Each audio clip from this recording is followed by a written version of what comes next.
Au cours d'une visite de terrain en janvier 2022, les agents de Afafi Sud ont discuté avec un vieux paysan de Mikouli qui leur a dit que dans les années 90, au cours d'une année particulièrement pluvieuse, des mares s'étaient créées dans la commune et que lui-même avait mis quelques alevins de tilapia pour tester la possibilité de les pêcher dans les semaines qui ont suivi. Et en fait, comme cette année, la saison des pluies a été relativement abondante, il s'est de nouveau créé, comme souvent dans l'Androuille, des mares naturelles dans certains bas-fonds. Et le programme Afafi Sud a eu l'idée, comme il y avait déjà des relations privilégiées avec les producteurs d'alevins de la zone de Fort-Dauphin, d'importer des petits alevins de tilapia nilotica de la zone de Fort-Dauphin pour empoisonner les grandes mares naturelles de l'Androuille. C'est ce qu'on a fait en mars-avril de cette année 2023. On a pu importer, avec l'appui de l'ONG GRET et de la Direction régionale de la pêche, 45 000 alevins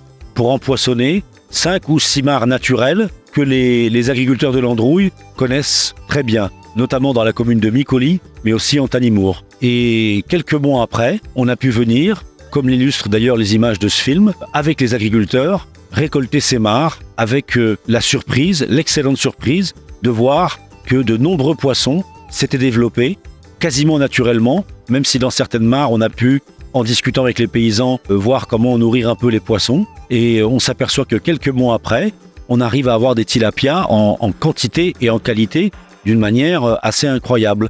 Donc ça veut dire que c'est une opération que l'on pourrait recommencer régulièrement lorsqu'il y a des pluies dans l'Androuille et que les mares se forment. On peut les empoisonner. Les leçons apprises de cette campagne nous disent qu'il faut peut-être empoisonner le plus tôt possible pour avoir un bon taux de croissance et peut-être aussi avec une densité un peu plus faible, parce qu'on voit que les poissons sont de relativement petite taille. Il y a une grande concurrence sur la nourriture, mais voilà, les résultats sont là. Rien que sur la mare de Mikouli qui fait l'objet de ce présent film, on le voit qu'on a pu récolter plus d'une centaine de kilos de poissons après 3 mois après l'élevage. Donc c'est vraiment une opération intéressante qui coûte pas cher, qui permet de mettre en relation les pisciculteurs de la Nouche avec les agriculteurs de l'Androuille au bénéfice des deux.